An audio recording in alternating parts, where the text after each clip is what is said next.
Week 3 update for Bitcraft Online Early Access has dropped, and here's everything you'll need to know. My name is Teddy, and I'll be going down all of the patch notes and all of the future plans that Clockwork Labs has addressed for future updates for Bitcraft Online's Early Access. If you enjoy the video, please leave a like, share it around, and without wasting any more time, let's just jump into this. Not only did they drop a big new update today, but they're also giving us an idea of future plans. So to start out, the banks are now deconstructible again. They're no longer taking any further actions with the banks until they go ahead and get the players' housing situated and more tabs and the depth to the storage. So for everyone that's all panicked that they're going to remove the bank and it's going to kill everything, don't you worry. They will go ahead and deal with the storage first and then remove the banks. Another thing that a lot of players have noticed is the fact that they changed the settlement proximity that you can go ahead and place down your settlement in. What that means is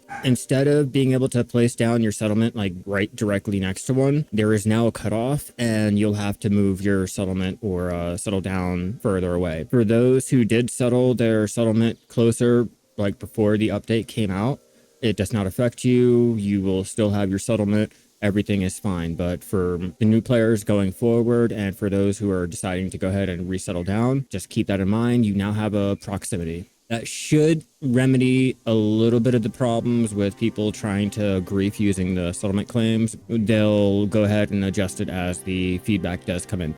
Now, the future plans that they said, they're going to go ahead and include some type of tool scrapping for the tools and the equipment like the gear without really touching the value of the higher, the uncommon, rare, the mystical grades. They're not going to try to touch the economy while still offering a way to go ahead and get rid of all of those extra tools. That should be coming next week, or the first iteration should be coming next week. We'll find out. Next, we have the player housing. Like I said, this was coming later on this month, and they're going ahead and letting us know that it will be kind of like a way to go ahead and generate coin in your settlement. I can go ahead and set up player housing in my settlement, and you can come over to the settlement, go ahead and rent a room over there, and you can teleport back to the residence. And it's a way for the settlement to go ahead and mint a couple coins, nothing too extreme. Ruin City will have an indefinite amount of slots available where the settlements will only have a certain amount. So if there is a certain settlement that you use for getting your resources and you want to have an easier way back there, it's recommended that you go ahead and try to rent a house over there, or settlement obviously, but rent a house over there if there's any slots. Not only does that settlement get to earn money, but it'll be an easier way for you to go ahead and travel back. You can move your house to a new location even if you're evicted, or if the resident building that you're living in is removed, so you don't have to worry about it. You can just go to another player settlement and just hit move building, move your house, and you can continue playing like nothing ever happened. You can customize the permissions of your house similar to settlement and share a house with other players. They will go ahead and introduce a way to go ahead and customize the housing, upgrade it to get bigger.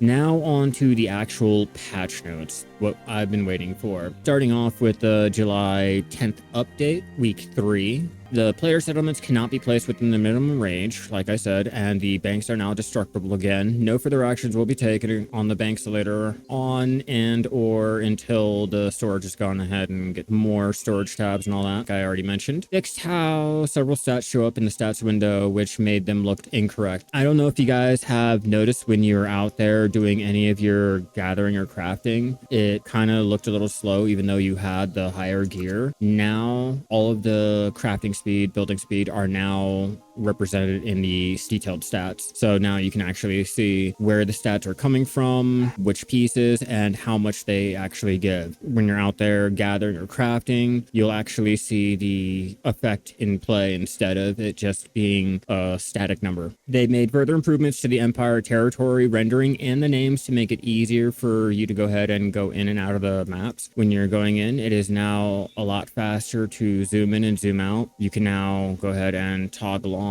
the little settings and everything if you want. There goes the map settings for all of the icons and all of that. Show the Empire territory, so now you can go ahead and turn that off, so now you don't have to see that in your map, and the map in general, which is a nice little improvement. Next, added some options to hide some map icons and skip animation transitions as a workaround for the map frame doors while we continue to improve the underlying issues, which I just showed you guys, the whole zooming in, zooming out. That has been improved. Added a new type of supply stack created by the scholars. They added a dozen new emotes that you can see in the emote list in the expanded chat area. If you're trying to find the emotes, you can go over here and put in the emote.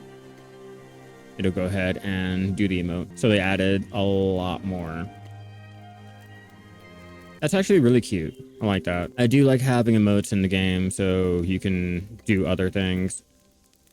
You're not just standing there solid. They added the ability to make fertilizer from meat and ocean fish, which is a huge one. I did that earlier. It kind of feels okay. I'd still prefer going with the berries or the flowers, but that's just me. Made several buffs to hunting experience. You get more experience per action while hunting and processing, and though the processing will take longer. They did increase the amount of hides that the hunting animals give. Fixed the passenger seat on the ox mount. I don't know what the issue was with that. If you guys would go ahead and comment down below about what that was, that'd be great. Updated the stacking size of the clay and sand to stack higher. They increased the stacking size to 50 for the clay and the sand. You shouldn't be running out of a lot of the inventory slots when out there trying to collect the clay or sand anymore. I know a lot of players were complaining about how much inventory space that took up, but they went ahead and adjusted that. Many buildings are now prevented from being built inside. Currently just in Alessi's hideout, so people can exploit trying to make extra workshops inside of the little hideouts. Add an achievement and titles for the skills that were missing, and new UI to see the skill achievement.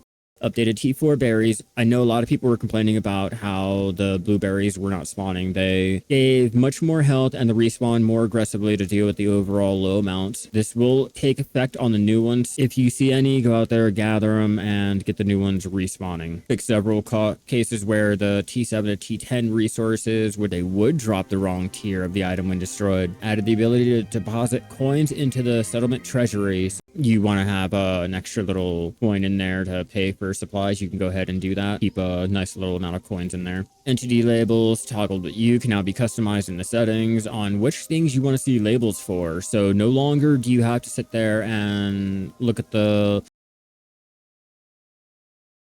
fix a bug where barter stall buildings cannot have their stock accessed by players with less than the co-owner permission. I have not gotten to experience that one, so that's a great thing that they fixed that, I guess. Added the First Awaken title to the game. If you own on the hub, you will receive this next time you log into the game. And they added 2 new types of pillar shaping, the cobblestone and the frame dirt. More of these will be coming in future updates. Just keep looking around for that. The Rignifier now has a unique color. Traveler fruit rarity has been updated to reflect its rarity and the usefulness. Nice. Fixed a bug causing the camera to get disconnected from the player. Like if you're trying to take a screenshot and you're walking with your wagon, a lot of times the camera would go ahead and disconnect. You'd continue walking, but the camera would still be behind. And deployables now include their info on the tooltip. This may be listed twice until they remove the stats from the description text. So, you know, it's a huge update for week 3. I'm glad. I hope there's something that, you know, for you guys, if you guys were like complaining about the blueberries or the lack of hunting. I know hunting was a big thing, but that's everything for the week 3 update. Hopefully week 4 will give us something even better and we'll finally get our bridges. Let me know if that helped you out or if you guys found that enjoyable.